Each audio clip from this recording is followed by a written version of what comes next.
You're listening to the Station 71 podcast with your hosts, Mario, Beth, Brian, and Kirsten.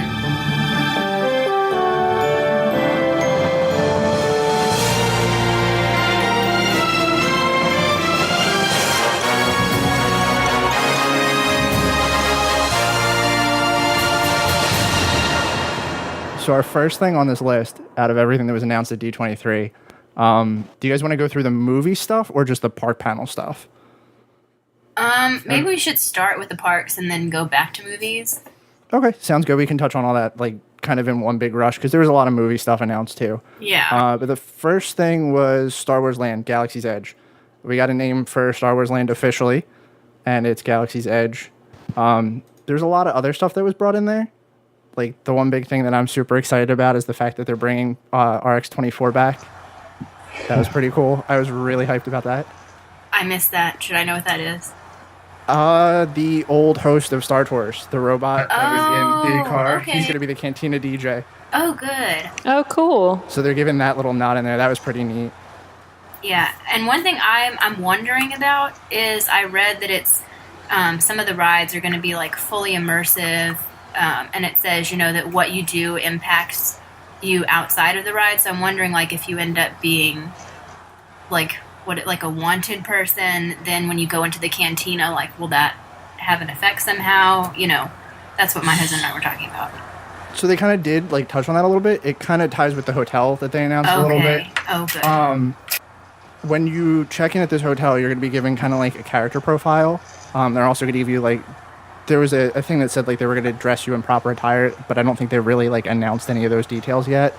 Like, if they're going to make you dress up in, like, the outfits and stuff like that.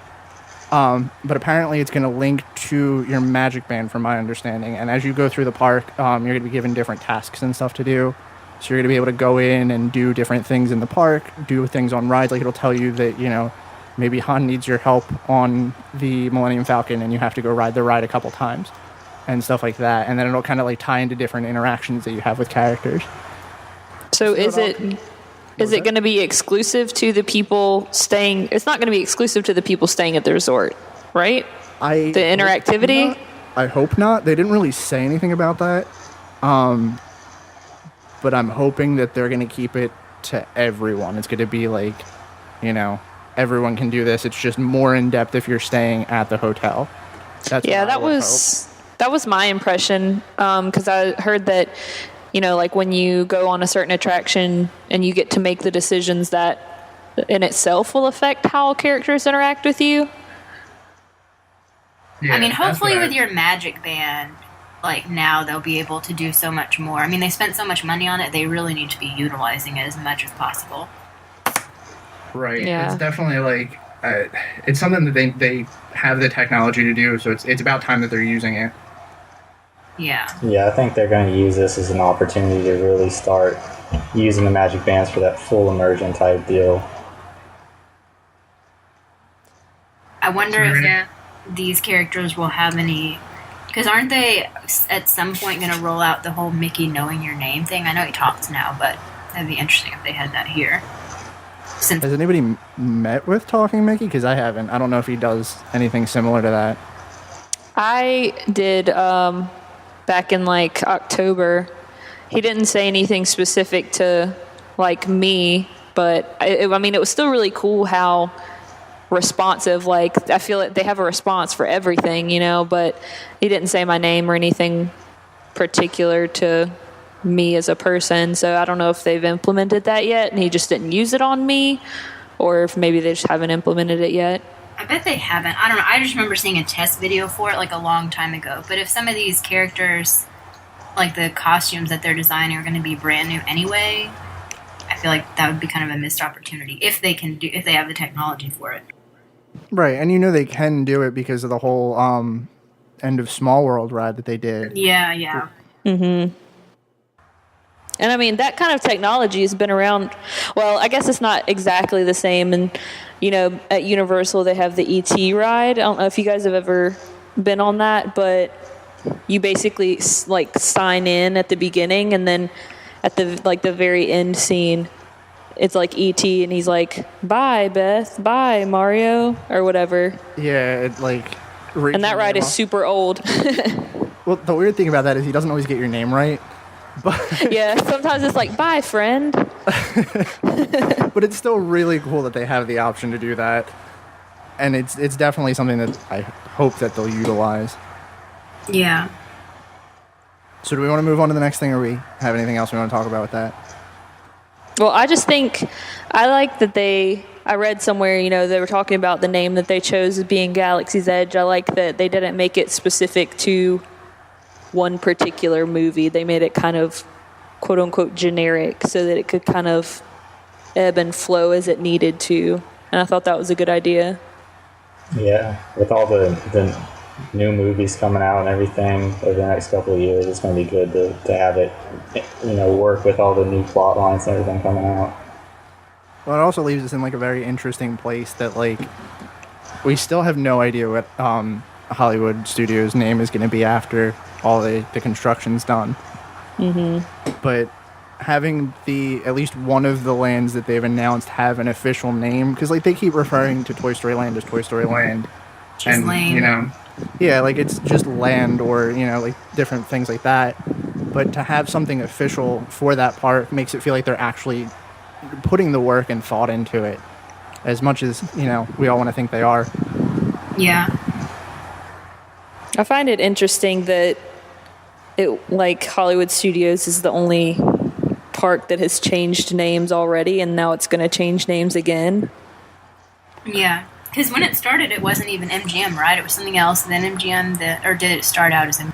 I think it started as MGM, because I went when I was like 6 years old, and it was MGM. So, I mean, I know it's been open longer than 1996, but I'm pretty sure it's always been that. But yeah. Well, and I guess if it was like a 20-year deal and they started in 89, then 09 would make sense, and that's about when it changed, so. Right. So tying it in with Hollywood Studios, we got the official announcement that the Great Movie Ride is closing, and we're getting Mickey and Minnie's Runaway Railway. Another thing that kind of struck me as weird with all the D23 announcements is, and I don't know if anyone else felt this way, but they literally confirmed every rumor that's been circulating for the last couple months. Mm-hmm. We all kind of heard that the Great Movie Ride was going to close and we were going to get the Great Mickey Ride or whatever. But they actually officially put everything out and they were like, here you go, here's what you guys have been saying, here's what we're doing. Which kind of makes me feel like they're listening in a way, which is neat. But, anywho, Great Mickey Ride. I mean, I feel like they almost had to, because I feel like people are getting really, upset. People who go, as often as people like us who are like, okay, you're closing everything, you say you're doing something, but we don't hear anything, it takes forever, it took you 4 years to build a parking garage, I feel like they had to give us something. So, and kind of on that, this is another weird thing for me. The Great Movie Ride closes next month, and they're still going to charge $90 for a ticket to Hollywood Studios. Yeah, and there's nothing there. Yeah. I mean, this is probably the biggest ride they've closed out of all the closures, so we still have Tower of Terror and Rock and Roller Coaster, but man, it's going to feel like a tight park with all the construction walls. Well, and that's such a big people eater. There's nothing else to really take up that number of guests, I mean, right. I feel like the lines for the few things that are there, I mean, because the big three, Toy Story Mania, Rockin', Tower, already have decent lines, and then everything else is, slowly going away, so it's just going to skyrocket those lines even more. Right. So, kind of to spin it back on this ride as itself, I was kind of upset that the Great Movie Ride was going to close, because I do really like that ride. But this ride's pretty interesting from what they've talked about. It's going to be based on the newer Mickey shorts, which I've heard a lot of mixed response on. I think they're kind of cool. I like them, but a lot of people don't because of the weird style of art that they have. It's going to be what they're calling 2.5D, so it's like a 3D where you don't have to wear glasses. Like a Nintendo 3DS or something? Yeah, so what I've heard a lot of people compare it to is like, I've heard it compared to Navi River Journey in a way. yeah, that's exactly it. It's kind of going to be screened, but it's not going to be like obviously screened. And it's going to be like very flat stylized in that Mickey cartoon way. So that's going to be interesting. Yeah, I think it's a great idea. I mean, like a lot of people have been saying, is Mickey is the icon of Disney as a company, and he has yet to have an attraction. That was the exact point that they made in the reveal of it. They were like, this is the first time Mickey's ever going to have his own ride. So that's pretty cool. Yeah. I'm kind of sad that it's actually closing. Well, more sad that I won't get to ride it like one last time. But Yeah. it would have been cool if they had updated it too. I've always like thought about, okay, what movies could they add here, to make it like something besides Footlight Parade. I mean, come on. Right. But Yeah, I think I don't want to be like those everyone people can- that are obsessed with like Mr. Toad's Wild Ride and Well, I feel Yeah. like it needed some kind of update, whether that was just kind of a revamping of it being the Great Movie Ride, or now what they're doing is complete change. Like, something kind of had to happen here. Well, I'm pretty sure the contract with Turner Classic Movies ran up, didn't it? So there was Oh yeah, there that was too. no way that they were going to do anything movie related in that space, and half the rights that they had were probably tied to that contract. Did anyone see the demo video for the Runaway Railroad thing? no, I fail. Okay, I so didn't either. I'm gonna read this, like give you a description of it, because I watched it and I've watched it like 6 times today because it's really exciting. So the little like demo that they did, they said it was like filmed with a cell phone in a warehouse setting. So it's not the final product, but it's similar to how the whole thing's gonna be. And even my description of it's probably not going to do it as much justice as I think it deserves. But it started out in like, you saw like this forest setting with like a bunch of trees and stuff, and then I don't remember exactly how, but like Mickey was in the center and he like raised his hand or did something, and everything flipped, and it like, in that true kind of scene changing cartoon way, everything flipped panels and it turned into like a cityscape. But it felt like instead of being on like a flat surface in front of you like on a TV, everything kind of just like flipped in front of you, like as if pages were turning, and it was really cool. So I'm super excited about the technology alone for this ride. Yeah, it sounds really exciting, and I mean, I hate to be that person because I know a lot of people are very like emotionally attached to this ride, but it's so hit or miss at this point. If you get a good cast member, then it's fun. If you don't, it's super boring in my opinion. No, I And think it's you're right. very outdated. I think they, like you guys said, they needed to do something, and I think instead of just adding a bunch of movies, making it a whole new ride is a lot more interesting. Yeah, I think it was time for it to go anyway. And like I said, as much as I love the Great Movie Ride, it was something needed to go in there. Well, especially with the changing of themes too, to like kind of tie it all back in. It's not going to be Hollywood Studios anymore. Once we get that new name, would it have even fit with the parks, whatever theming we're going to get from it? Yeah, I've heard. What do you guys think about like the names that have been kind of circulating as rumors? I've heard like Hollywood Land, which I think is kind of dumb, and like Disney's not Disney's something like what was it, like the Magic Adventure or something? Cinemagic, that's what it Oh, was. Cinemagic. I like that better. I mean, it's kind of weird because you have two kingdom things, so, and then like, I guess, well, I don't know what I'm saying. Like, you have twos that are something kingdom, and so if you could do something with that, it'd be nice. But then I feel like Epcot is kind of like the odd one out, and they're never going to change that, and they shouldn't. Right. I like Cinemagic. That's pretty cool. I don't like. There's too many things going on in that park for me to be able to like point a definitive name at it. there's such a hodgepodge of things that are coming and going in that park. Right, and it's gonna have to be something that meshes well with the new stuff, but also with the old stuff. And you still got Tower of Terror, Rock and Roller Coaster. Apparently Muppet Studio is still staying. Seems like it's gonna be weird to have a name that really captures all of that. Yeah. I mean, no matter what they change to, some people are gonna hate it and some people are gonna love it. So I feel like their hands are kind of tied. Yeah. I was really surprised we didn't get any sort of indication of a new name for D23. I think I said that already, but it just feels weird to me that we've gone so long now with all these. Like, we knew Star Wars was coming since last year. We knew Toy Story was coming since last year. But we still don't know what's next for this park. Yeah. Well, and isn't it last year that they said, or that Bob Iger said the name is going to change, or was that even the year before?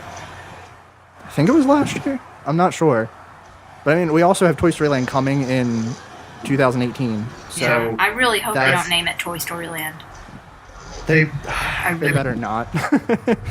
That's terrible. I think it would be cool if they, like, I can't remember who suggested it, but just calling it, like, Andy's room or Bonnie's room. Yeah.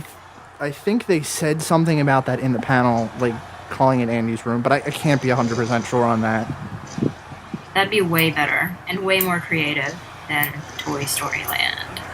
Right. There wasn't a lot of talk about Toy Story Land in the panel. I mean, let me flip over to my notes and double check, but I think they just kind of said, yeah, Toy Story Land's coming. And that was it. A lot of the Pixar stuff was talked about in Disneyland. Like, Paradise Pier is going to be called Pixar Pier now. Mm-hmm. Which, that was pretty cool. But other than that, they were just kind of like, yeah, Toy Story Land, that's a thing. 2018. Which is weird because it's the one that's coming more it'll be here before Star Wars Land, but it still seems like we're just hearing more and more about Star Wars Land. I think we got a lot of the details in last year's D23 because we got the Slinky Coaster. We knew about, obviously, that Midway Mania was going to stay, and the Alien Spinner. And I think that's really all that they're going to put in there. I don't think there's going to be too much going on in that land. I think it's probably going to be their placeholder for a way to justify that $90 ticket, and it's going to be kind of like a catch-all in the meantime. Do you think that they'll build... Because I know they changed Pizza Planet to that Muppet restaurant now. But, I mean, do you think that they'll put... Because I feel like Pizza Planet, if you have a whole land dedicated to Toy Story, it's like the perfect restaurant to have. But if they took it out, I wonder if they'll, like, put in a Pizza Planet, like, closer to the location, or if they're just not going to have any food over there. I feel like that's a good something to have in the land if they don't want to do an entire ride because of the cost. Yeah, I think if they do it, they need to do it kind of like it was in the movie, though, where it's actually an arcade/restaurant type deal. I think it'd work really well over there if they end up going with that.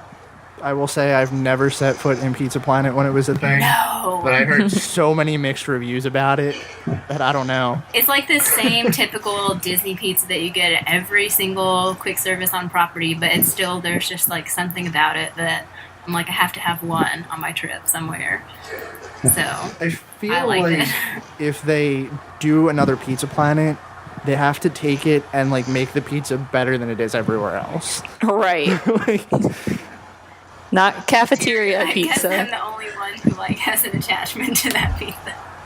well, okay, so weird side note. There's a thing about like Disney chicken tenders that I have an affinity for, so I feel you on that one totally. Oh, and sorry, this is totally off topic, but they changed the fries at Casey's Corner. Has anybody else noticed that? Yeah, How recently? Yeah, I don't know, because when I went for my like one day to see Wishes in May, I was like, oh, let's go to Casey's because nothing sounded good, but I love Casey's fries. They're like the best fries on property, and they were different, and I was not happy. That's so disappointing. I know. So last time I was at Casey's in like April, and they were like shoestring fries. So that's what you're talking about? Yeah, they're not like the normal fries because like, I feel like Casey's was always the best place to get fries. Maybe it's just because they sold way more, so they were always super fresh or something. But no, I always went to Casey's for fries. I really liked them, but I maybe had just never objectively thought about it I like before. them, but that's not what They I was weren't like Casey's wanting. fries. Yeah. Anyway, totally off topic. Back to you're Pizza fine. Planet. I If mean, they do they Pizza kinda- Planet, they also need to spend some money on actual good arcade games, like how Disney Quest is like where our old arcade games go to die. Like they need to do something better. I mean, I'm sure they're not doing anything with what was in Disney Quest besides putting in that cast member store.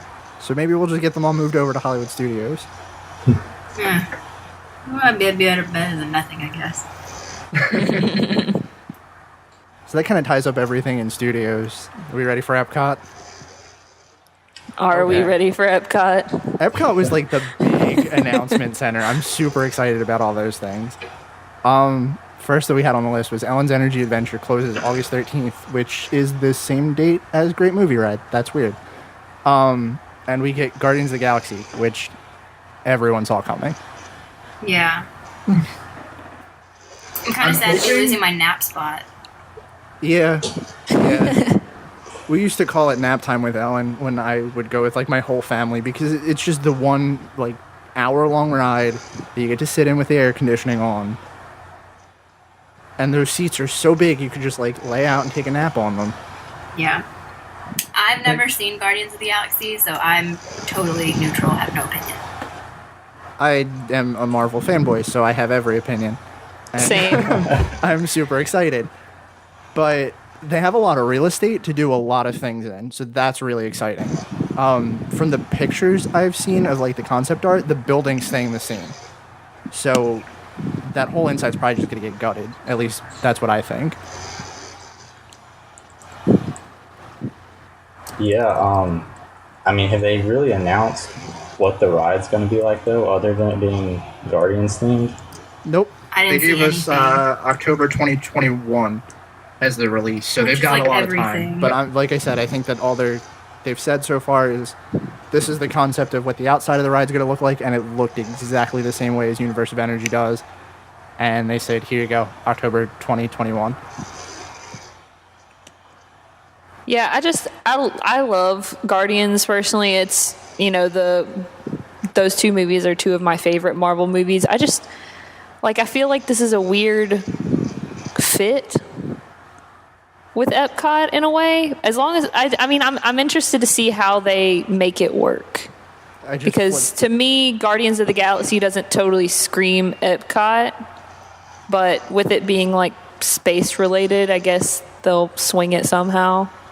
So I read a thing earlier. Someone tweeted at James Gunn, and they said something about how if he's going to move his property into Epcot, it should stay true to Walt's vision. And he responded saying, I know exactly what's going in there. So I guess they do have a plan for it. But he said, I know what's going in there, and it is going to stay true to the park's vision. And, you know, everyone's going to be excited for it, which may be him just saying things because it's his movie franchise. But I really hope so, too. Like, I really hope that they don't just throw a ride in there to throw it in there. Yeah. I mean, I kind of, like, I don't have an opinion on Guardians of the Galaxy, but I feel sad because I feel like every attraction now, everything we get has some sort of IP behind it. And I kind of miss when there was just, you know, original stuff like, I don't know, Haunted Mansion, you know, Pirates of the Caribbean. Those didn't have IP. They started out as just like totally blue sky creative, you know, and I think they were really good at that because now those are like the classics. Yeah. So it'd be nice. I just want to say, side note, that link that I just sent you guys at how hilariously bad the editing is. Like the characters, there's like a girl standing beside Gamora and Gamora's got this like serious look, and the girl's just like laughing and like throwing her hair back. Gamora looks photoshopped into that picture. Like, it looks like a picture of the outside of the building. And Gamora is, the contrast in her and the picture of the building are so different. Yeah, I totally see that. my first Photoshop. Oh, wow. But apparently it's going to stay true to the vision. And, you know, Epcot, like you said, is kind of in a weird transition now where we're getting a lot of different things that don't really have original IPs tied to them. And it's in a changing state. I think that's kind of the future that we're moving towards with Disney, is we're not going to see as many of those original IPs as, when the park first opened, which in its own right stinks as someone whose favorite ride is Haunted Mansion. Me too. But I think the technology that we're seeing come out with these rides, I think everything that's moving forward is pretty exciting still. It just stinks that we're never going to see anything that isn't tied to a specific Disney movie. Yeah, I just wish we would get more of that, because they do it in other places, like the Mystic Manor and, all that kind of thing. So, I don't know what it is about, if they just don't want to take any chances here or what, but I feel like they definitely could. Kind of to go back a little bit, because this just reminded me, apparently with the Mickey and Minnie's Runaway Railway thing, they're introducing a new song that's going to be in the ride, and it's supposedly in tune with the original Disney classics that'll get stuck in your head kind of thing. Oh, good. But I think that's a good indication that it's not all forgotten, but this is the way that they think people want to go right now. so move on to the next one. Anyone else have any feelings about Guardians? Well, my only other thing was, with the contract that they have, how you can't use any Marvel character related to the Avengers or whatever east of the Mississippi River. Just what happens when Infinity War comes out and they are all associated? Well, I guess that's do they running get out grandfathered quickly, in with that know. ride? Well, that's a weird question, because Infinity War comes out next year, Right. and this won't come out till 2021. So the ride will come out after the movie's been out. I don't know, maybe Disney's got something up their sleeves that they're not saying. That would be really exciting. Take it all back. Right.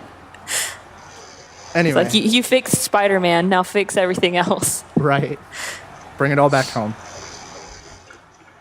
All right, next one up was Ratatouille. Ratatouille. So How I does it didn't get get it? from this if it's going to be the exact same attraction as what's in Disneyland Paris, or if it's just patterned after. I've heard the one in Disneyland Paris is really, really good though. Yeah, I don't think they said anything, because it was just kind of, we got really good feedback from the Disneyland Paris ride. Here's a Ratatouille ride coming to the France Pavilion in Disney World.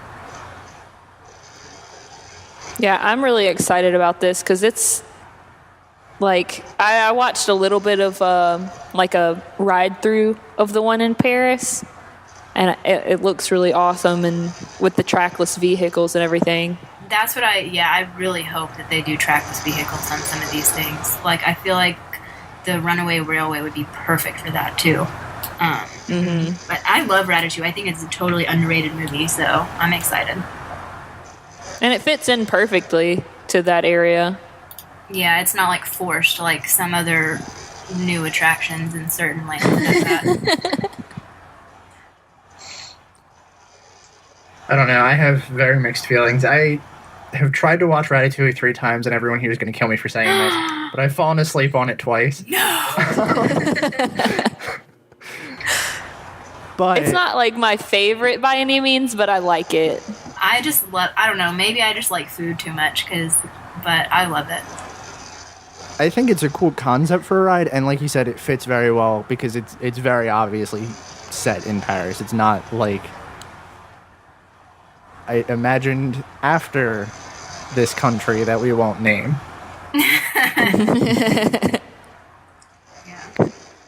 Yeah, I think as last I heard that it's actually the most popular ride at Disneyland Paris, that it gets more visitors through it than anything else there. So, I mean, it's got to be good, right? If that many people are on it, so.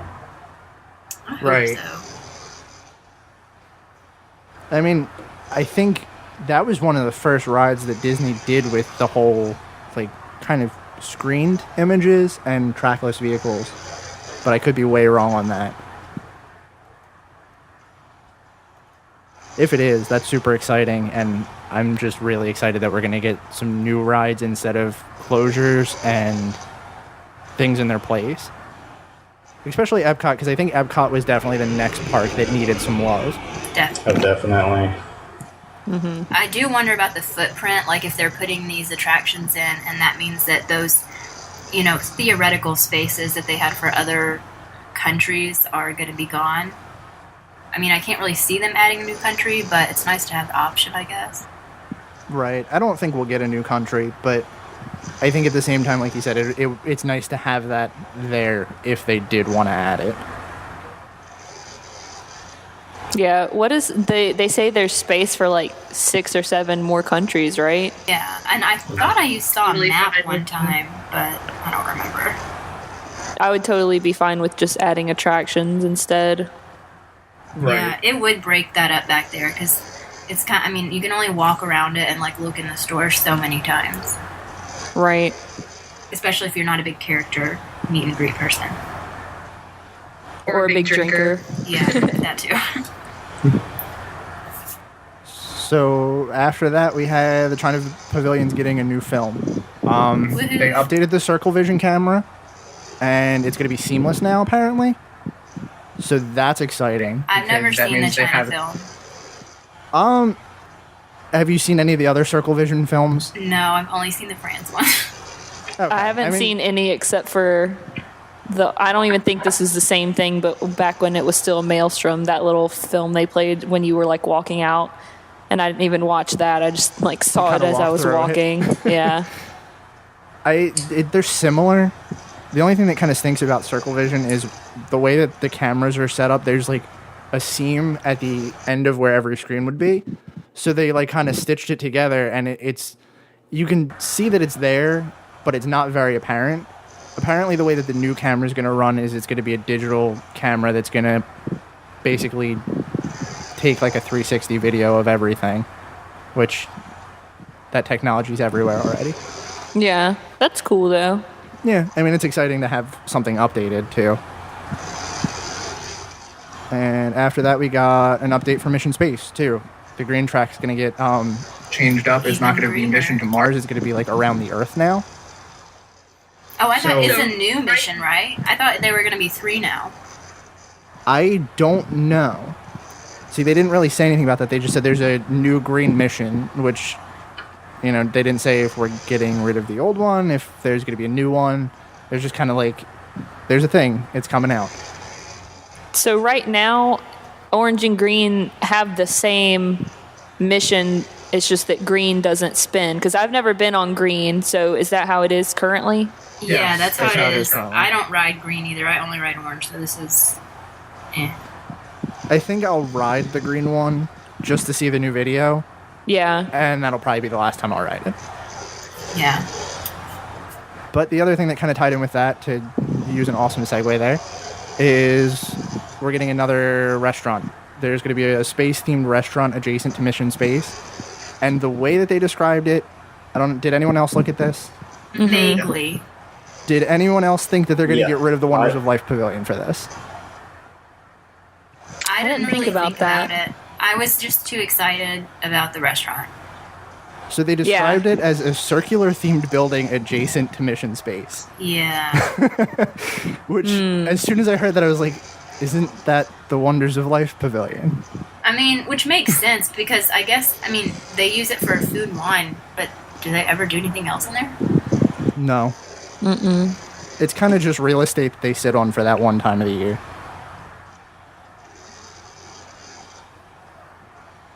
It would be good to see it get put to, a more practical use than that and actually have it used throughout Yeah. the year. Yeah. But Right. new food, that's exciting. Yes, there's like nothing. I guess there is if you go over to Sunshine Seasons, but in like the actual future world, like over on that side, there's nothing. Like Electric Umbrella, But Yeah. I don't know if any of y'all have ever looked at the Disney Imaginations contest. It's like an Imagineering competition that they do every year. Have y'all ever looked into that at all? Nope. It's for like college kids, and I used to look at it all the time and like wish that I had a major that was relevant.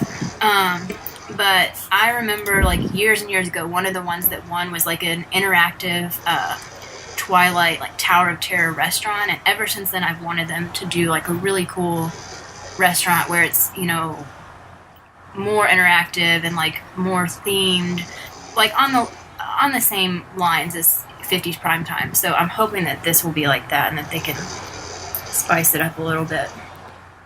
Right. I like the idea of having a restaurant tied to something, kind of like you said.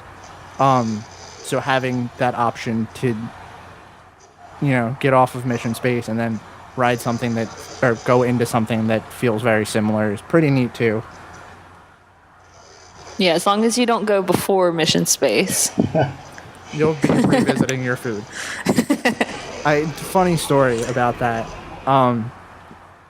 Not that I threw up or anything, but for my 21st birthday, we went to Epcot to drink around the world, and I was the only one of my friends that actually like went through it and like actually did everything in there.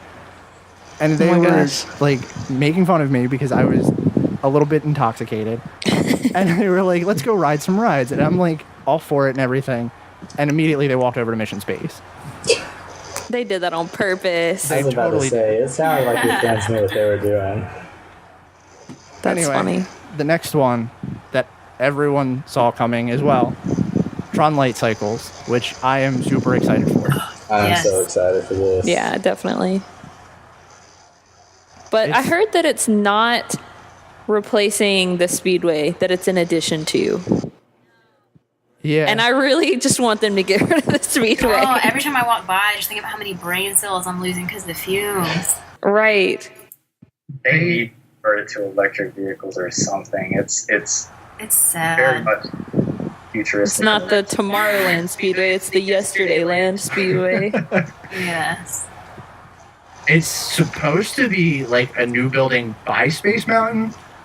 So it's going to be cool that they're building something else there, but the Speedway needs to go. Yeah, that's like the perfect opportunity to get rid of something that's like a total waste. So. Well, and that was the rumor we were hearing for the longest time, is that it was going to replace the Speedway.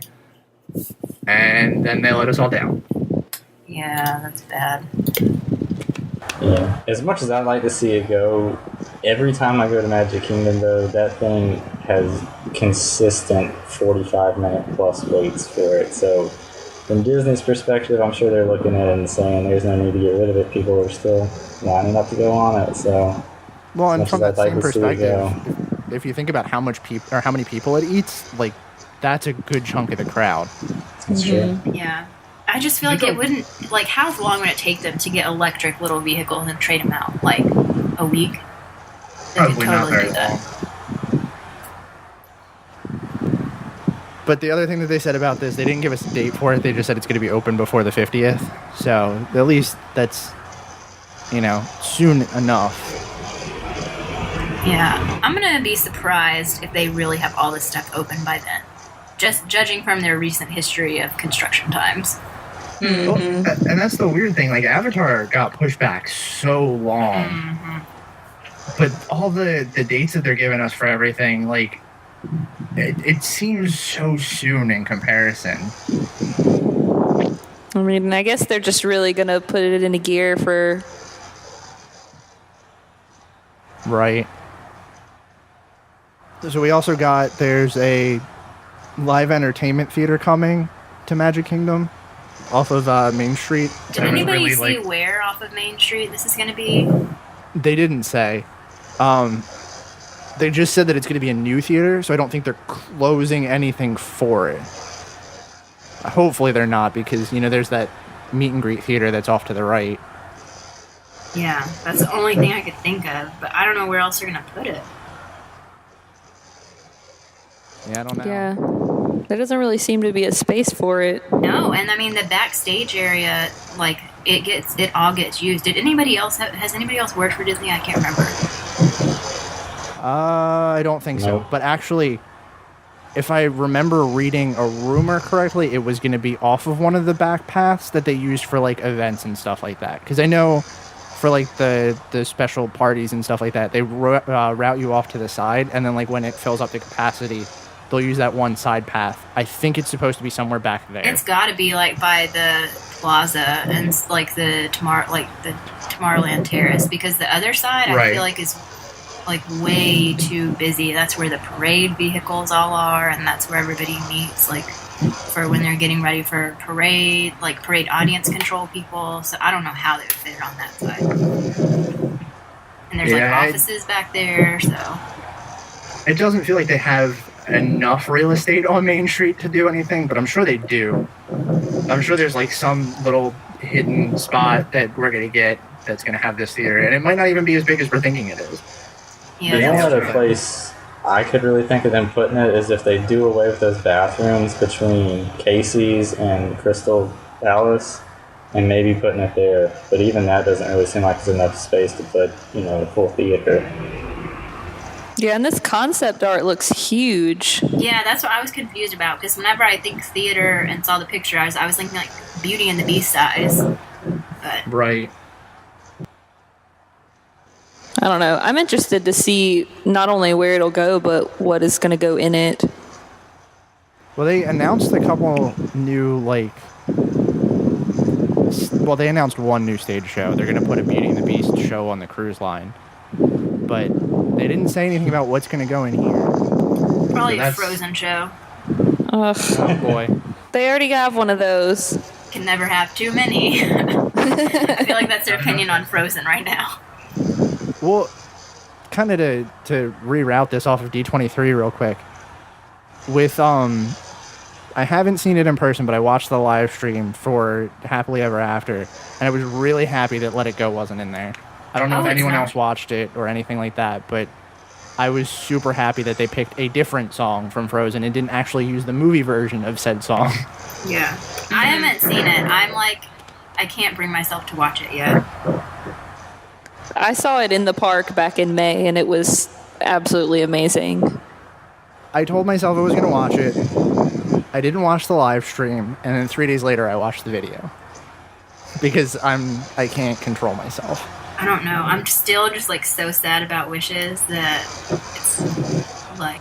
I'm right there with you. I have the CD in my CD player in my car still. Yes.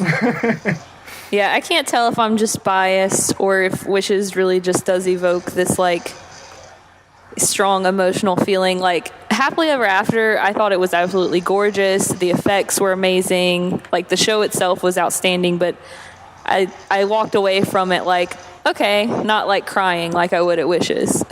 Yeah. My whole thing with Happily Ever After and Wishes was that Wishes was definitely a unique soundtrack in the way that, like, there were songs from other Disney movies and Disney properties kind of tied in and laced together through this soundtrack. But with Happily Ever After, they used the original songs from said movies in, like, clips, which that was kind of what threw me off about it. I think the music from Wishes was totally invoking of those emotions. Yeah. Anyway, Brian, wrapping have up you this seen it? D23 stuff. What was that? Oh, I was just asking Brian if he'd seen it. I actually haven't. I've been in Magic Kingdom a couple times since they've switched over, and I just haven't stayed in the parks late enough. And I keep telling myself when I watch it the first time, I want to see it in person, so I've been steering clear of watching any of the videos online, but I'm kind of getting to the point now where I feel like I'm just going to have to watch the videos. I wish I had your self-control.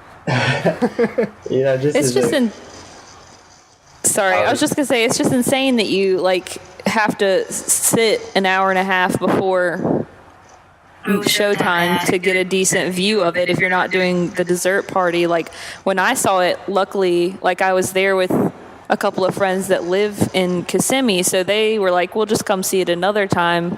You go, like, sneak in somewhere by yourself, because it's easy to find a spot for one person. But it's just like, if you're trying to go with more than one person, you're not going to get a good view if you don't line it, like, if you don't stake out your spot. Well, that's good to know. Yeah, at least when I went, it was absolutely packed. Now, I think it had only been out for a few weeks or so when I went, but still. Well, any of the times I saw Wishes, it was the same, so I'm assuming it's going to continue like that. Well, and then you'll... that I've heard about Happily Ever After is with Wishes, it was the center focus was on the castle, but Happily Ever After it uses more than just the castle, which I didn't get that from the video, so I don't know how true that is. Yeah, I would say that's the case. accurate. Well, do you have If to be that's the case. close? Because I felt like whenever they did like the very first projection show, The Magic Memories and You, I felt like if you're not close, you really miss out on everything that's projected because you can't really see it. And if you're behind a bunch of heads, you can see like the top third, and that's it. Yeah, no, I don't think you really need to be super close. Like, I was like right behind like the back hub grass. And I think that was about like the best view you could get with like where you were still able to see everything. But the thing that bothered me was all the lampposts in the way. Like even like I've looked at people who have done reviews of the dessert party, and it's like it's nice that you get like a designated spot that you get to go stand in without having to fight the crowd. But then you have all these lampposts in your view. Mm-hmm. So, what can you do?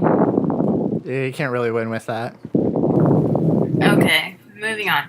Disney Riviera Resort. So is anyone DVC? No. This did not excite me because I know I'm probably never going to stay here. Yeah.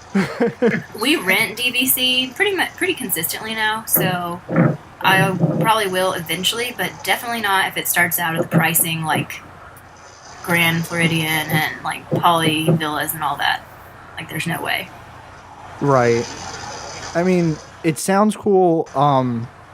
It's going in that space that Caribbean Beach had that was just closed down recently.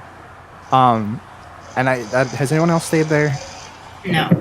Because my biggest complaint with Caribbean Beach was there was just too much open real estate. Like, if you stayed at the back of the resort, it took you so long to walk to the front desk. That's what I've heard. And I think it was cool that they shut down a section of it and they're going to open a new resort. I mean, it's DVC, so like I said, I'll probably never stay there unless I decide to rent points. But the whole rooftop view, or whole rooftop restaurant view of Phantasmic and Illuminations was really cool. I think that's a neat little thing. Because the one time I stayed DVC was at Bay Lake because my aunt is DVC. And we went up to Top of the World, and that was definitely a unique experience to see Wishes from a different perspective. And I love Illuminations and I love Phantasmic, but I don't go to see them as often as I would have for like Wishes or something like that. Yeah.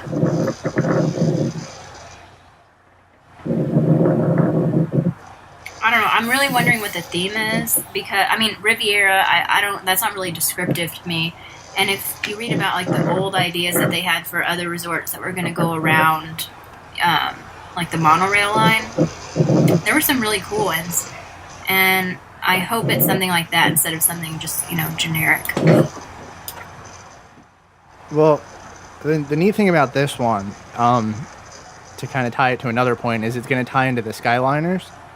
So I don't know if they're going to use that as kind of like a track like the monorail is, but I think having that option to go from different resorts to, this one and all the other ones is going to be pretty neat. Yeah, I'm really excited about that. I'm hoping that they kind of like tie it in as like a big, nicely themed area. Obviously they will because it's Disney.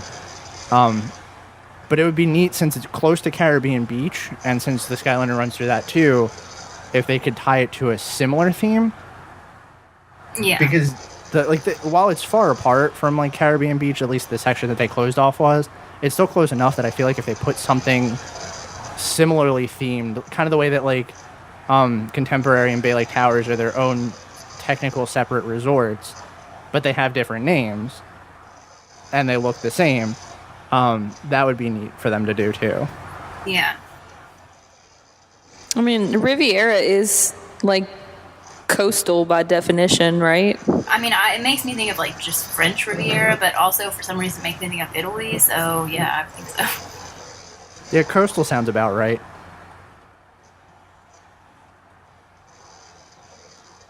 So after that was the Star Wars Hotel, which we kind of touched on a little bit.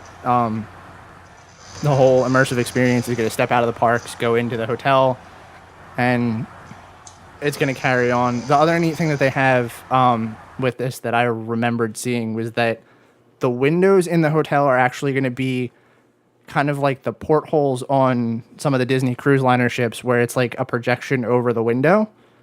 So you see different things, and it's going to actually feel like you're in space and you're not just in a hotel. Yeah. So that's pretty neat. Yeah, as long as they can keep the technology up and running. Yeah. Right. The price tag is also going to be ridiculous, Yeah, too. that's what I was going to say. I'm super excited, but I feel like most people are going to be priced out. It's going to be that 1 or 2 night thing, I think, that even if you can afford to do it, that's all you're going to do it for. Yeah. I think Business Insider did a projection on what they thought the cost was going to be, and it was supposed to be around $900 per guest per night. So if that holds out to be true, yeah, that's going to definitely price a lot of people out. Yeah, I heard about that too. So I also heard there was a 2-night minimum. Oh, really? I would think it would be something like where you would only want to do it for a couple nights, honestly, because, I don't know, the way I understood, so I'm kind of confused on, like, do you spend most of your day in Hollywood Studios and, like, the Star Wars land? Or do you still, like, go do your normal day and this just follows you throughout all the parks? So, from what I heard, this is just, from what I've heard from other sources, not anything that was said at the D23 panels. But it's going to be a little of both. Like, you might go down to the hotel lobby and you might see a character in there and you'll talk to them and they'll tell you to go do something in the park. And then you do something in the park and you have to come back to them, kind of thing. Yeah. So I don't know how that's going to work. I feel like that's also a lot of back and forth between the park and the hotel, which that would be a little weird unless it's like super close. Yeah, I have to wonder if it's going to be connected-ish.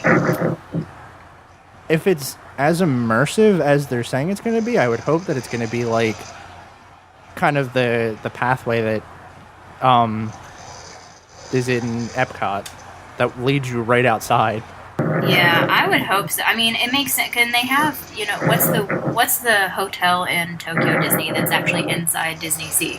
I mean, so they've done it, where there's a hotel in a resort, and I feel like that would be the best way to do it. But I would only want to do it for a day or two because I would still want to have my other days where I have everything planned, all my restaurants and all that stuff. Right. I can totally get that. I feel like there are going to be some people that are going to want to do it for like their entire visit, but pricing it that high kind of forces you to only do it for maybe 2 days. Yeah. I wonder with the amount of like park to hotel interactivity they're going to have, if they're also going to require that you have park admission for your entire stay. They're going to have to. Well, yeah, I mean, that's almost negligible if you look at the cost of the hotel, if it ends up being that much. I mean, that $130 for a ticket. Yeah, that's a possibility, too. It could be that they're going to include it in there. Because $900 per person is like a little more easy to swallow if it does include your park ticket for 2 days or something. Well, and even if it's just included for Hollywood Studios, that's with that kind of experience, I feel like that's also worth it.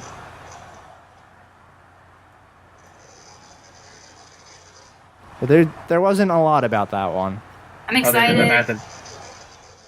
Well, go ahead. I was just going to say I'm excited, but I feel like it'll be a long time before I can actually afford to do it. So I'm hoping that they'll open this alongside Galaxy's Edge.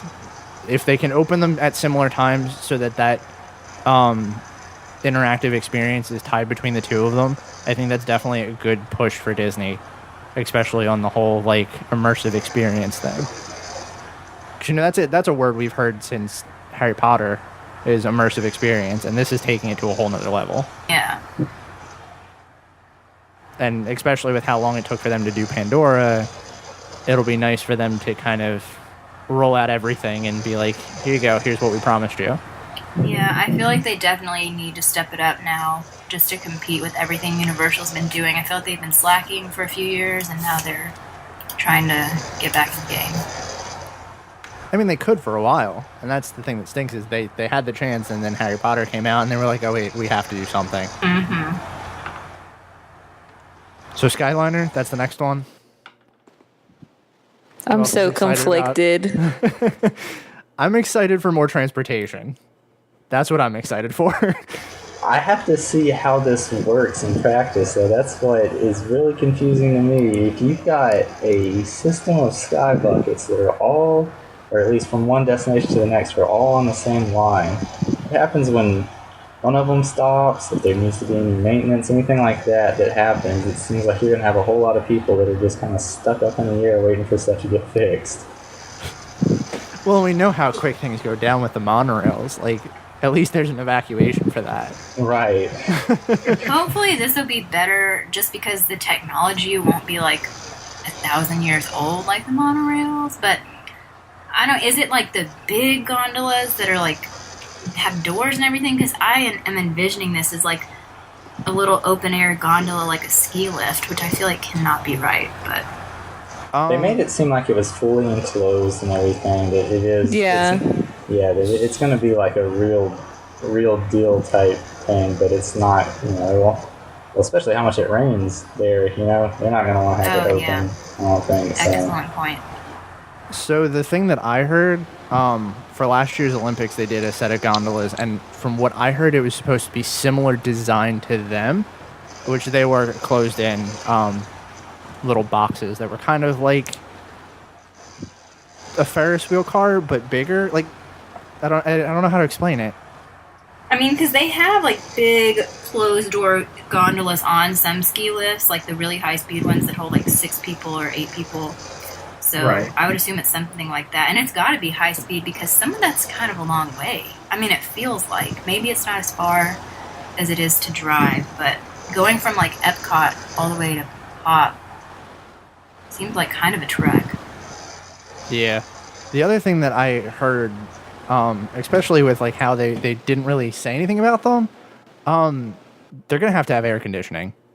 Mm-hmm. And they look a little small to be like personally air conditioned for every car. That is another good point. I'm also wondering about how much, like, what about hurricane season and stuff? Like, how is that going to affect? Or, like, all the thunder and lightning that Florida gets? Well, they could probably run on like a track, like a beam track similar to the monorails, not like a wire track like a ski lift would. I think that would probably eliminate some of that problem. I just imagine that being absolutely terrifying to be up there. Yeah, when it starts pouring down at 3 o'clock. Yeah. I don't know. I'm reserving judgment. Like, I'm excited to have another option, but we're gonna have to see how it works. Yeah, I'm excited to see it from inside the gondola, but I'm not so much excited about seeing it from the park. And I mean, it's cool that they're adding this transportation to Epcot, Hollywood Studios, Art of Animation, Pop, Caribbean Beach, and then Riviera. But like you said, that sightline is going to be something to see. Mm-hmm. And my only fear is that with that whole sightline thing, it's running right into Hollywood Studios. And if we can see it from Star Wars Land, that's going to take a little bit away too. So hopefully they can kind of cover that sightline, especially since it's up in the air. Yeah. Hopefully they'll put like a station off to the side, kind of like how the boats are. That would be probably the most ideal. Yeah.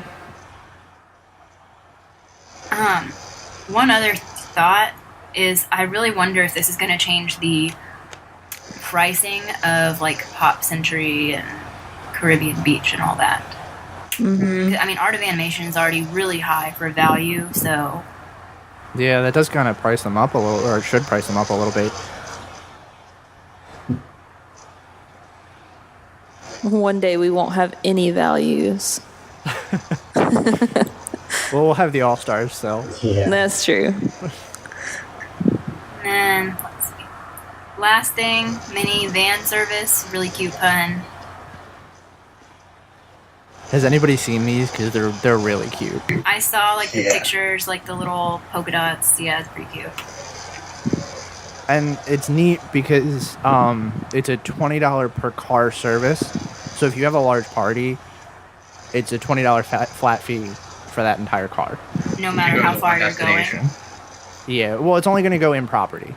So it's not going to be like, you can get a minivan from your hotel to the airport. But you can take like a minivan from, your room if you miss the bus and you don't think another one's going to come for a while to whichever park you want to go to. Or if you need to go to another park and you don't want to change buses, you could take one from point A to point B. Has anyone done Uber in the parks? No, I've done it to like downtown Disney, but not in the parks. I mean, obviously this is their answer to that. Well, what was the price range for your Uber? Not much at all. Definitely not $20.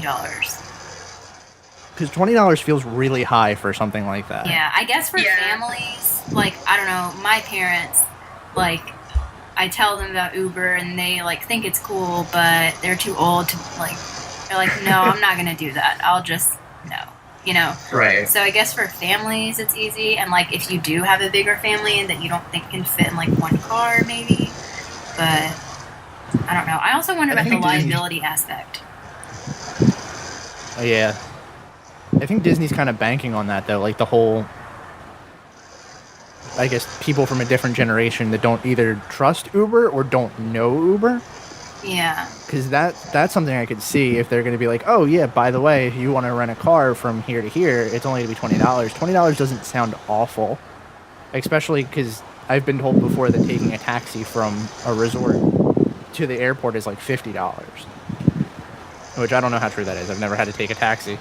Oh, I don't know about the taxi. I've taken Uber to the airport and from the airport, even though technically Orlando Airport doesn't allow Uber in there. And it was like less than 20. Right. But I feel like too, maybe families that don't come a lot don't even think about Uber being an option in the parks. Yeah, that's true. I also think it could work if the minivans are just like already hanging out like right in front of you, because then you don't have to like pull out your phone and like type in all the stuff for Uber and make sure you have payment connected and all that. It's just, you just get in and tell them where to go. And swipe your Magic Band, I'm sure. Yeah, it's probably going to be Magic Band based. Did they say anything about like the payments and stuff like that? I know it's already rolled out and everything, but I haven't heard anything. I heard they were testing it for free right now. Yeah, I bet they have some kinks. I mean, they have to have a huge fleet if they want it to be readily available for every resort. Yeah. I've seen pictures of them all over Twitter, but I haven't thought to like ask anyone if they've said anything about pricing or anything like that. The last I heard that they were doing a complimentary test run. Which would make sense. But yeah, I don't personally see myself using it, but especially since I always drive. But I could see where it would work for other people. I really prefer to drive since I lived there, but now, like, having to fly in, I don't know, like, the bus is kind of a pain. So the buses are super painful. Yeah, actually, I just Googled this to see about payment, and there's an article saying that they might be using Lyft to do it. So That's interesting. Right now it says you use the Lyft app and pay through that. So maybe it's like a contractual thing they have with Lyft. Huh. I mean, I guess that would absolve them of a liability issue if they're using Lyft as a third party. I wonder how that works too. Does Disney hire these people to drive the minivans, or are they just Lyft drivers? They have to, because it says official Walt Disney World cast members will be driving the minivans for guest safety. But I feel like somebody's going to have a wreck and be like, oh, I hurt my neck, and pay me like $2 million. Oh, yeah.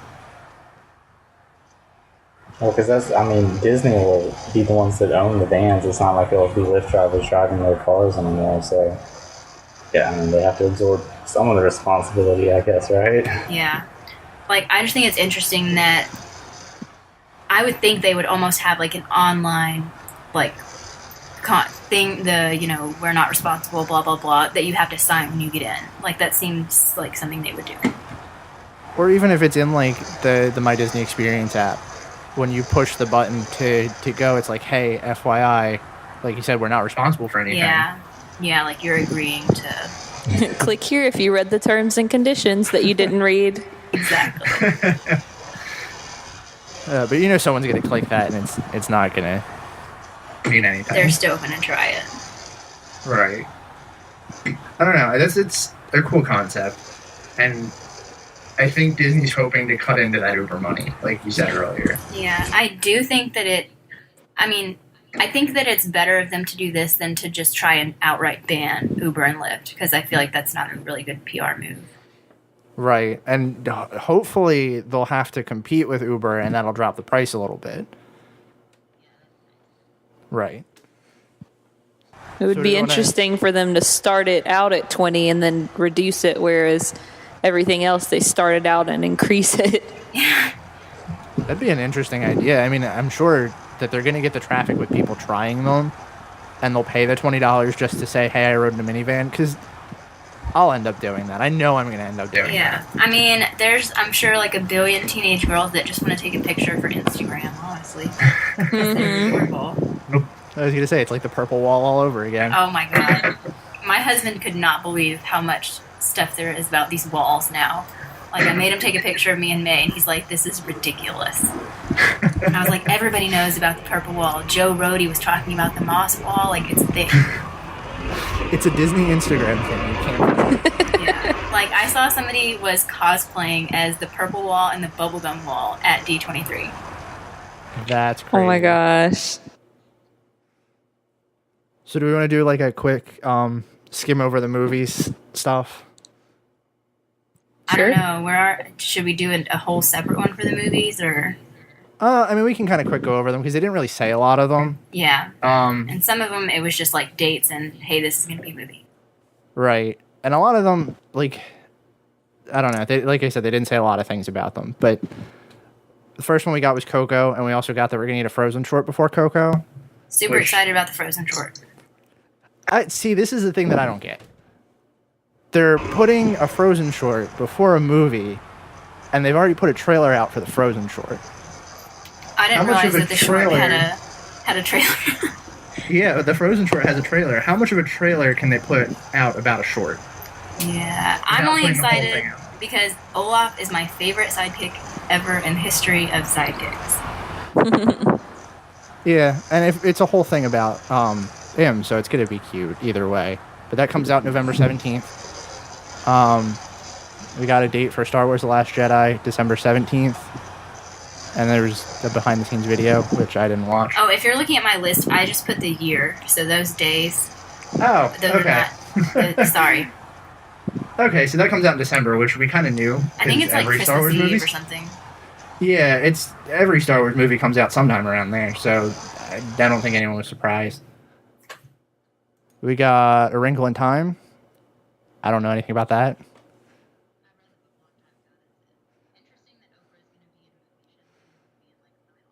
Yeah, I mean, I haven't seen anything about that. I don't think they really said anything about it. I didn't watch any of the movie panels, so I don't know.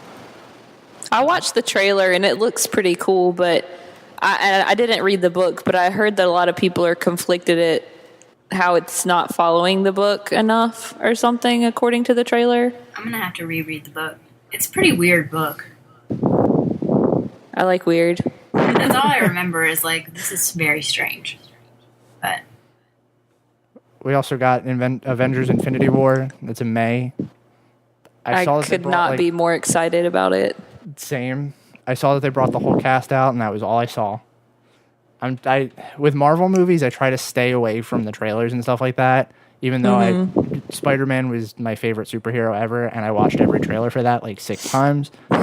But I always feel like with the Marvel movies, they put out so many trailers that you could watch the whole movie just in the trailers.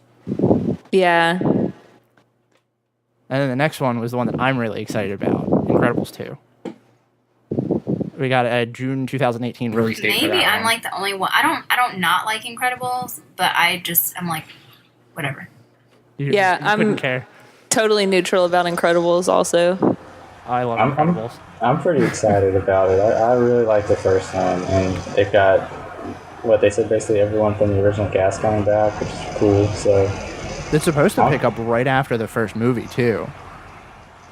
So I mean, I clearly I need to go back and watch it because I hear a lot of people that just totally love The Incredibles. I went to a Disney trivia that they had at a bar around here, and the third round, it was like 10 questions in every round. The third round, the host put 4 questions about The Incredibles. Oh, wow. I was like, okay, I got all of those wrong. Clearly I need to go back and watch this movie. Incredibles is one of my like top Pixar films too, which I don't know if I'm right or wrong in saying that, but I love The Incredibles.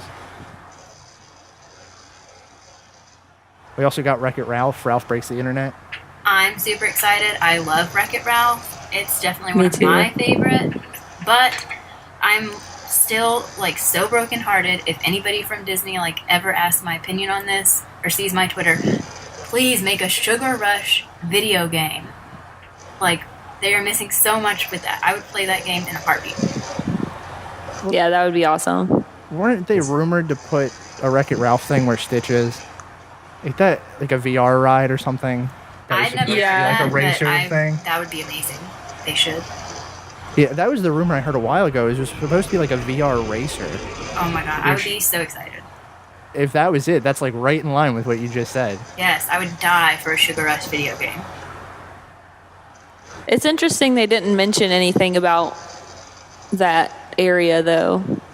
Like, is it just going to keep operating seasonally? Are they going to do something with it? They should do something. Surely they wouldn't replace the greatest attraction at Disney. I literally, like, when I went in October, I, like, made my boyfriend go on it with me just so he could experience the nasty chili dog smell. You have to do it once. I've I think at never this ridden point it. you have to do it because it's seasonal and like you don't know if it's going to close, and it's one of those things that like you want to get that last ride in. I've never done it. I did it the last time I was there in October, and I knew I was going to hate it. I knew that it was going to be like the world's worst ride, but I still went on it. I'm going in October, so maybe I'll be convinced by then. But at this point, Like Brian said, you got to do it once. And I mean, it's like, it takes 10 minutes. There's never a line for it. Like, And it's air. it's worth it to just, that's right, it's air conditioned. It's worth it to just do it once. Well, and the nice thing about that ride is when you first go in that first room that's part of the queue, when they first let you in and you watch that little movie, that's a little bit of a time consumer and it's air conditioned. The next room is a little bit of a time consumer and that's air conditioned. And then the ride takes like 5 seconds. So get yourself out of the heat. that's true. I think the second room is better than the ride itself, honestly. Yes. I would agree with that.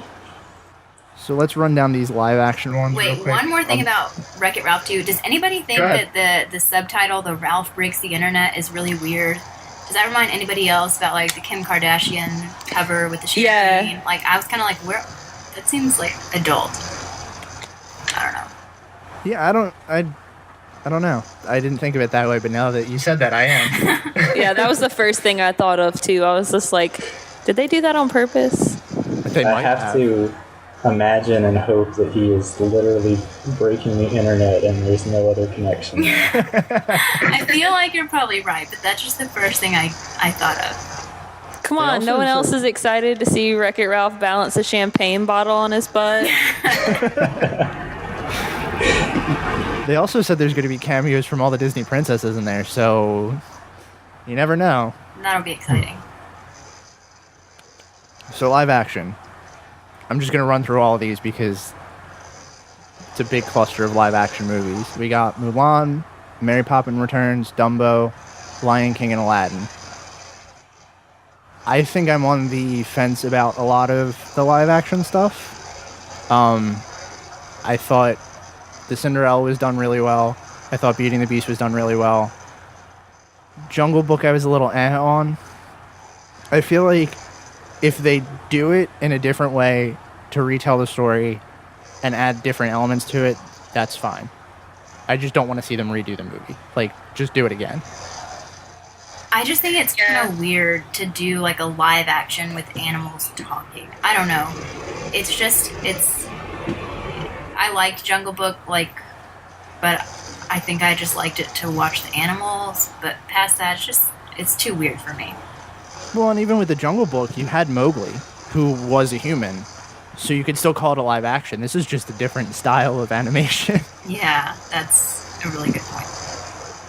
Yeah, well, I was kind of on the fence too about the Lion King one until I saw the cast list they released, and I don't know if y'all have seen this, but this looks like it's gonna be good. They've got Donald Glover as Simba, John Oliver as Zazu, and then they're bringing James Earl Jones back to be Mufasa, and then Seth Rogen gonna be in it too. I'm assuming as Pumbaa.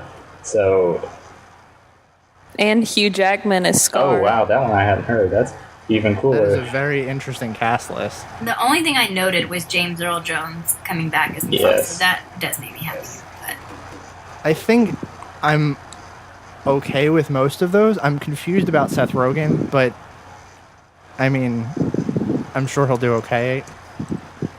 biggest question is Josh Gad going to be Timon, like the new Disney It Girl? That's what Josh Gad is to me. Oh my god, I would love that. It says here, hang on, I'm not sure if I'm pronouncing this right, Billy Eichner. Oh, Billy Eichner. Oh, yeah, I heard that. I don't know who that is. I love Billy Eichner. I hadn't heard that. I just Googled it real quick, and now I'm even more excited. He hasn't been in a lot of, like, super relevant things. I mean, that I know him from. I know him from, like, the last season of Parks and Rec. Well, he has his own show on Yeah, he's got that, True TV, Billy on the Street, and Yeah. I am obsessed with that show.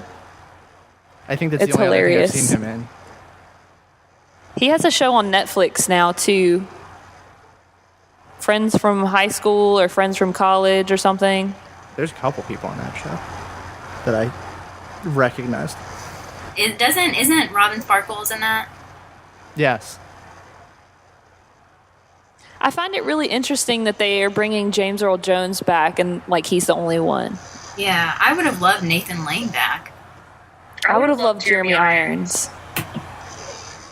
Even like I just Jonathan think Taylor Thomas. Scar is... Well, I think he's a little old now. So, speaking of casting, I'm going to jump to a different live-action movie and go with Aladdin. Does anybody else feel weird about Will Smith being the genie? Yes. Very weird. I feel very weird about that. He has so much to live up to with Robin Williams being gone now. Like, so much. I would not want that pressure. Yeah. Yeah. And I mean, I think he's a funny guy and all, but knowing, like, the progress that went into the genie and the fact that Robin Williams did a lot of improv on that, that's got to be scary to go into. I don't see him as that kind of, like, comedic actor. I don't know. No, I agree with that. He's funny, but I don't think he's that funny. I have a feeling that they're going to, because of that, kind of go with a more serious tone with it this time and not have the genie be so whimsical and kind of out there like Robin Williams was.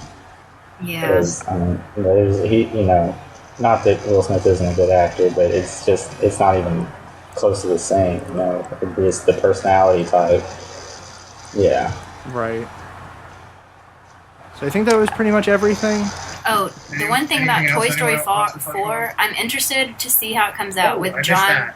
Lasseter not being involved in the directing, and also Dumbo being directed by Tim Burton.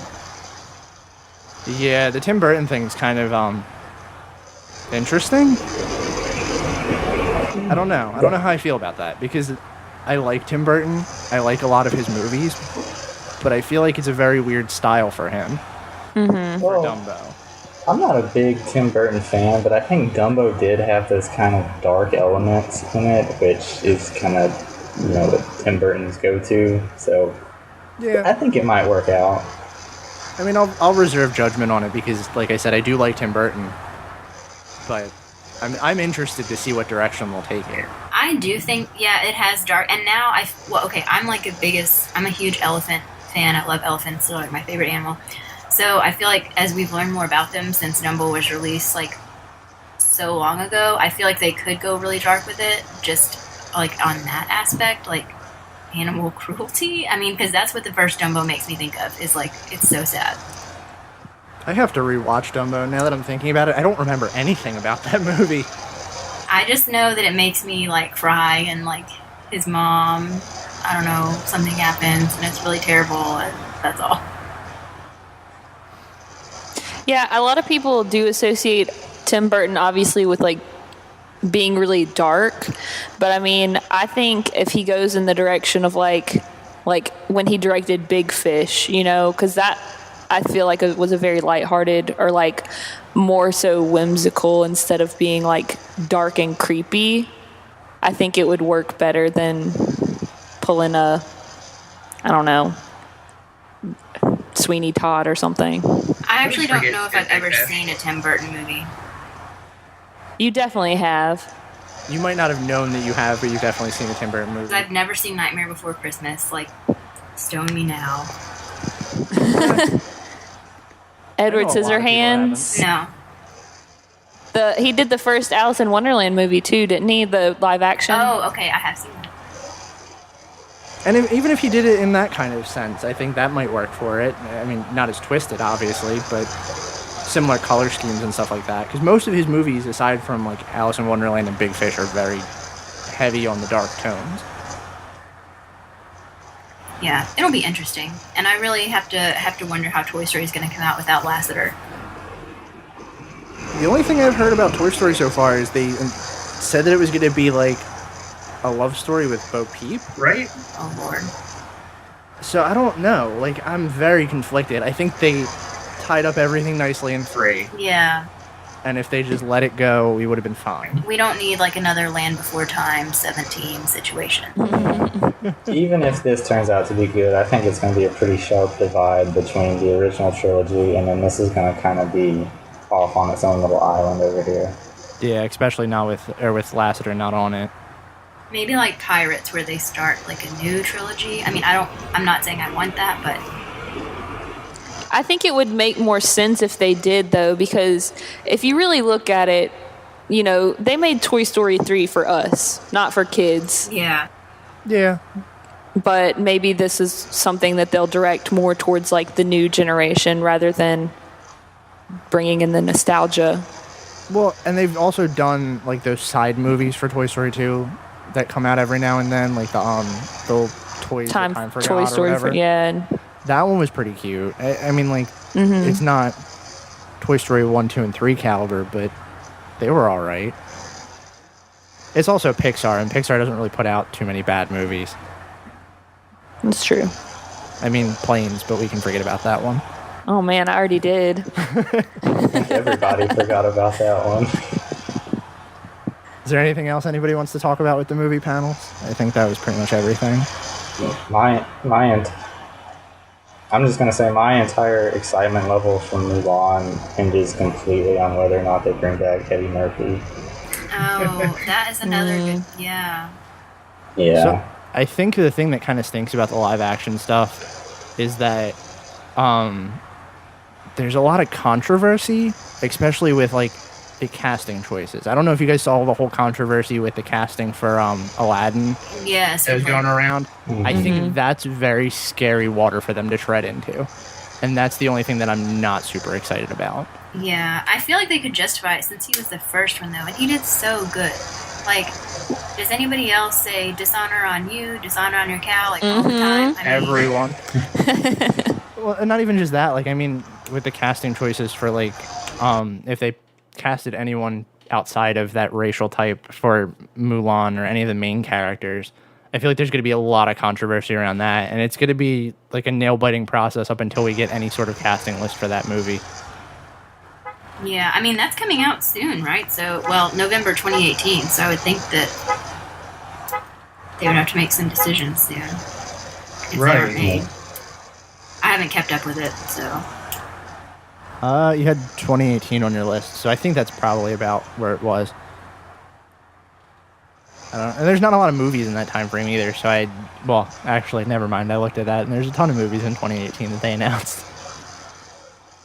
Oh yeah, they have that Wreck-It Ralph and Mary Poppins Returns all in the like a little section. I'd be surprised if they have all those out at that same time, but whatever. Oh yeah. And there's probably going to be another Star Wars movie in that time frame too, because Oh yeah, they that's always the come out in Han December. Solo. Isn't that the Han Solo? I think that's the next one.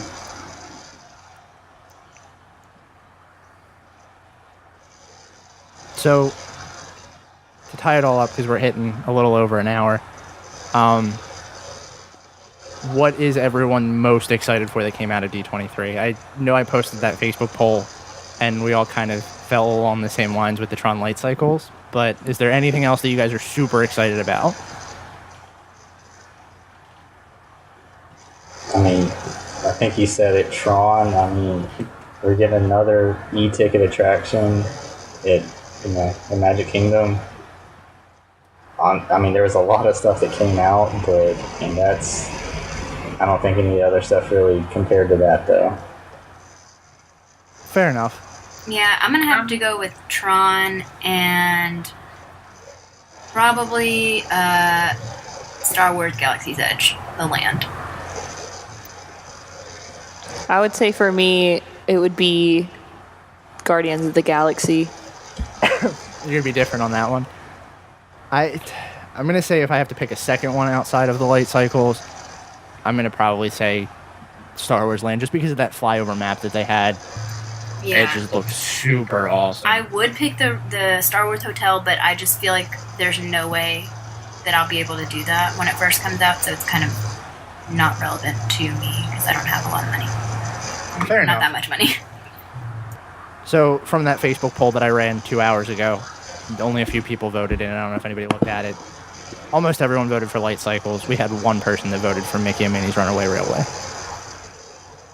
which was an odd one, I felt. But you know what? The technology's cool. If we see more stuff like that in the future, I won't be disappointed.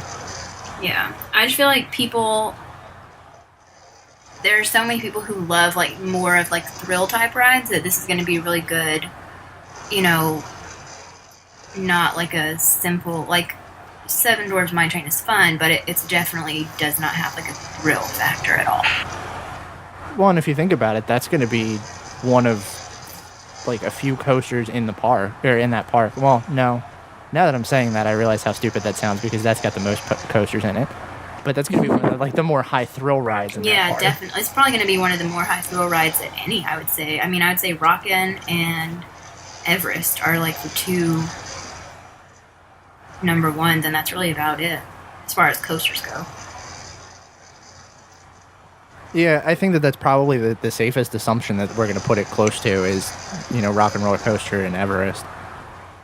And it'll be interesting because that park doesn't really have anything in that caliber. I'm going to say it's probably going to have massive waits when it first opens. Oh, yeah. Like, near getting into Pandora waits. Yeah, I would think so. Yeah. Hopefully they do pass holder previews.